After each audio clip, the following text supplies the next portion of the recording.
काम अगर ये हिंदू का है, मंदिर किसने लूटा है।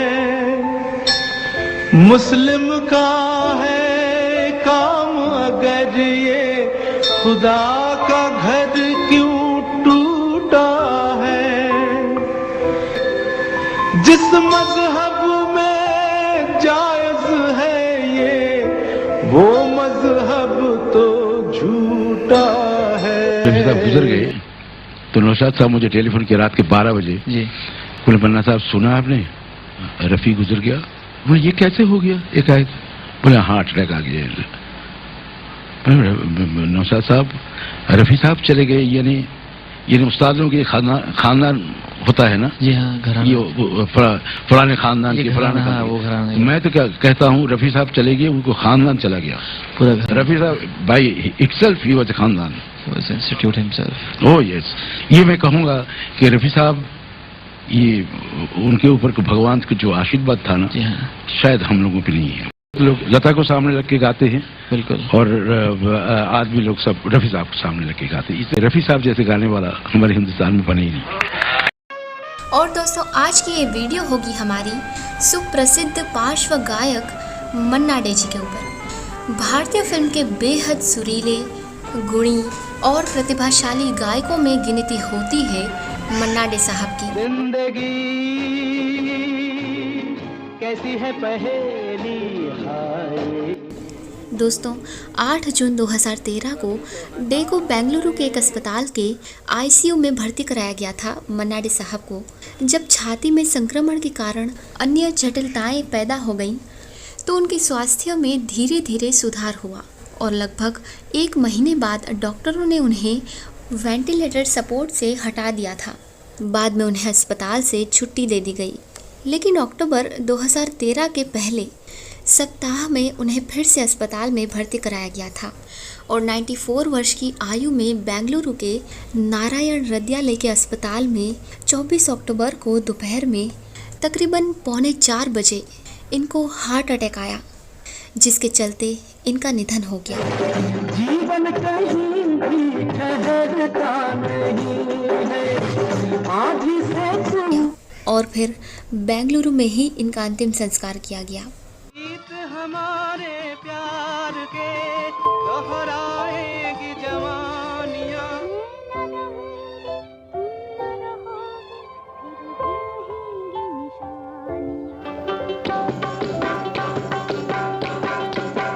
ऐ मेरी ज़ोहरा जबी तुझे मालूम नहीं। 1 मई सन 1919 को कलकत्ता में जन्मे मन्ना डे जी का असली नाम था प्रबोध चंद्र डे।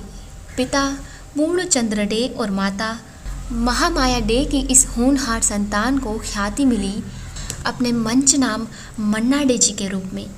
मन्ना डे जी पर अपने चाचा प्रसिद्ध संगीत साधक कृष्ण चंद्र डे का गहरा प्रभाव पड़ा। संगीत की प्रारंभिक शिक्षा मन्ना डे जी ने अपने चाचा केसी डे और उस्ताद दाबिर खान से हुई। मन्ना डे जी की प्रारंभिक पढ़ाई जिस स्कूल में हुई वो इंदू बाबा के पाठशाला के नाम से मशहूर थी, जिसे बांग्ला में कहा जाता था इंदू बाबुर पाठशाला। स्कूल के बाद मन्ना डे जी आगे की पढ़ाई के लिए कलकत्ता के स्कॉटिश चर्च कॉलेजिएट स्कूल में भर्ती हो गए। मन्ना डे जी ने विद्यासागर कॉलेज से स्नातक की पढ़ाई की। स्कूल और कॉलेज के जलसों में मन्ना डे साहब बढ़ चढ़कर हिस्सा लेते।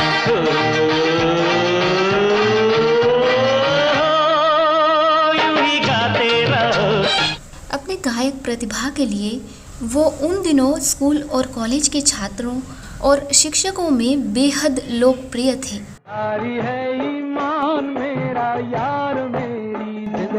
अंतर महाविद्यालयीन गायक प्रतियोगिता में मन्ना डे जी लगातार 3 साल तक प्रथम रहे।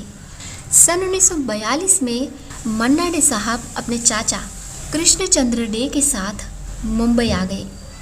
मुंबई में कुछ समय तक मन्ना डे साहब अपने चाचा कैसी दे और बाद में संगीतकार सचिन देव बर्मन के सहायक के रूप में काम करते रहे। कालांतर में मन्ना डे साहब ने स्वतंत्र संगीतकार के रूप में फिल्मों में संगीत देना शुरू किया। स्वतंत्र संगीतकार के रूप में पहली फिल्म थी 1954 में आई महापूजा। एक स्वतंत्र संगीतकार के रूप में मन्ना डे साहब ने जिन फिल्मों में संगीत दिया उनमें से कुछ के नाम हैं घर घर की बात, शिव कन्या, कमला, जय महादेव, विश्वामित्र, गौरी पूजा, शुक्रंभा, सोनल, नैना, चमकी और परिणाम। सन 1952 में आई फिल्म तमाशा। इस फिल्म में संगीत दिया था खेमचंद प्रकाश, एस के पाल और मन्ना डे साहब। मन्ना डे साहब ने स्वतंत्र रूप से संगीत देने की शुरुआत के बावजूद मन्ना डे साहब उस्ताद अमान अली खान और उस्ताद अब्दुल रहमान खान से भारतीय शास्त्रीय संगीत की बारीकियां भी सीखते रहे। मन्ना डे साहब ने पहली बार सन 1942 में फिल्म तमन्ना के लिए पार्श्व गायन किया। फिल्म मशाल में उन्होंने पहली बार सचिन देव बर्मन के लिए एक गीत गाया जिसने लोकप्रियता की ऊंचाइयों को छुआ, और वो गीत था। सन 1952 में मन्ना डे साहब ने बांग्ला और मराठी फिल्मों के लिए भी विश्व गायन की शुरुआत की और जल्द ही मन्ना डे साहब हिंदी, बांग्ला और मराठी सिनेमा के अग्रणी गायक बन गए। 1942 से 1953 के बीच मन्ना डे साहब ने गाडंबरी, कमला, विक्रमादित्य, इंसाफ, गीत गोविंद और मसाल में अपनी स्वर मधुरी बिखेरी। स्वतंत्रता प्राप्ति के बाद के दौर में मन्ना डे साहब के स्वर को अनिल विश्वास, शंकरा व्यास, एस के पाल, सचिन देव बर्मन, खेमचंद प्रकाश और मोहम्मद शफी जैसे उस दौर के नामचीन संगीतकारों ने खूब इस्तेमाल किया। सन 1949 में फिल्म गर्ल्स स्कूल में पहली बार मन्ना डे साहब ने शमशाद बेगम के साथ गाया युगल गीत। कवि प्रदीप के लिखे इस गीत के बोल थे, फूलों का सपना देखने वालों। भारतीय सिनेमा के कई अग्रणी अभिनेताओं के लिए मन्ना डे साहब ने पार्श्व गायन किया। शास्त्रीय रागों पर आधारित गीतों को मन्ना डे साहब बहुत ही सहजता और अधिकार पूर्वक गाते थे। अभिनेता राज कपूर के लिए गाए उनके कुछ गीत अविस्मरणीय हैं। आजा सनम मधुर चांदनी में हम तुम मिले तो मन्ना डे साहब ने अभिनेता महमूद, आगा, बलराज साहनी साहब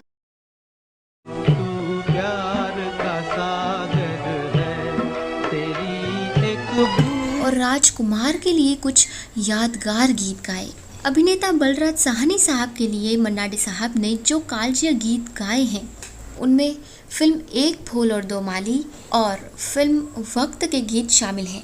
बलराज साहनी साहब अभिनीत फिल्म 2 बीघा ज़मीन का ये गीत तो कालजयी है। धरती कहे पुकार के मौसम भी ताजा। सलील चौधरी, शंकर जयकिशन, वसंत देसाई, SN त्रिपाठी, सचिन देव बर्मन, सनमुख बाबू, निषाद बज़मी, हुसन लाल भगतराम, अविनाश व्यास, DM पाली, सुशांत बनर्जी, OP नैयर साहब, G रामनाथन, TJ लिंगप्पा, निर्मल कुमार, गुलाम मोहम्मद, बिपिन दत्ता, रॉबिन बैनर्जी, रोशन, सपंचक मोहन, राहुल देव बर्मन, लक्ष्मीकांत प्यारेलाल और कल्याण जी आनंद जी जैसे अंतरिम पंक्ति के संगीतकारों के लिए मन्ना डे साहब ने अपनी कई बेहतरीन रचनाएं गाईं।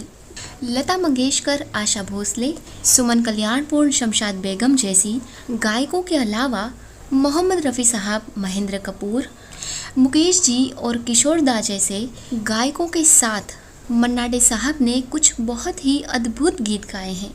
मन्ना डे साहब ने मैथिली में 1, पंजाबी में 13, असमिया में 2, उड़िया में 60, कोंकणी में 1, सिंधी में 1, गुजराती में 85, मराठी में 55, कन्नड़ में 5, मलयालम में 2 और भोजपुरी में 35 गीत गाए हैं। उन्होंने नेपाली भाषा की फिल्म मैती घर में भी पार्श्व गायन किया। फिल्म तीसरी कसम के इस गीत में मन्ना डे साहब का अंदाज ही निराला है। मन्ना डे साहब ने प्रसिद्ध हिंदी कवि डॉक्टर हरिवंश राय बच्चन की कृति मधुशाला को अपने स्वर से सज्जित किया। 18 दिसंबर सन 1953 में मन्ना डे साहब की जीवन संगनी बनी सुलोचना कुमारी।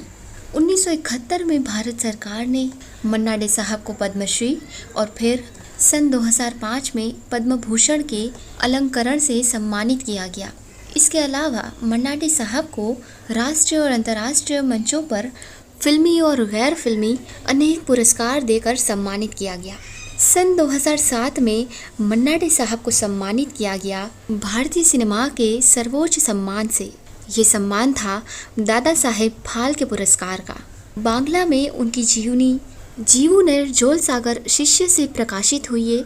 इंग्लिश में इसका नाम है मेमोरीज कम्स ऑफ लाइफ और हिंदी में यादें जी। दोस्तों, 8 जून 2013 को डे को बेंगलुरु के एक अस्पताल के आईसीयू में भर्ती कराया गया था। मन्ना डे साहब को जब छाती में संक्रमण के कारण अन्य जटिलताएं पैदा हो गईं, तो उनके स्वास्थ्य में धीरे धीरे सुधार हुआ और लगभग 1 महीने बाद डॉक्टरों ने उन्हें वेंटिलेटर सपोर्ट से हटा दिया था। बाद में उन्हें अस्पताल से छुट्टी दे दी गई, लेकिन अक्टूबर 2013 के पहले सप्ताह में उन्हें फिर से अस्पताल में भर्ती कराया गया था और 94 वर्ष की आयु में बेंगलुरु के नारायण हृदयालय के अस्पताल में 24 अक्टूबर को दोपहर में तकरीबन 3:45 बजे इनको हार्ट अटैक आया, जिसके चलते इनका निधन हो गया और फिर बेंगलुरु में ही इनका अंतिम संस्कार किया गया। आए जिंदगी उधर है मौत खड़ी।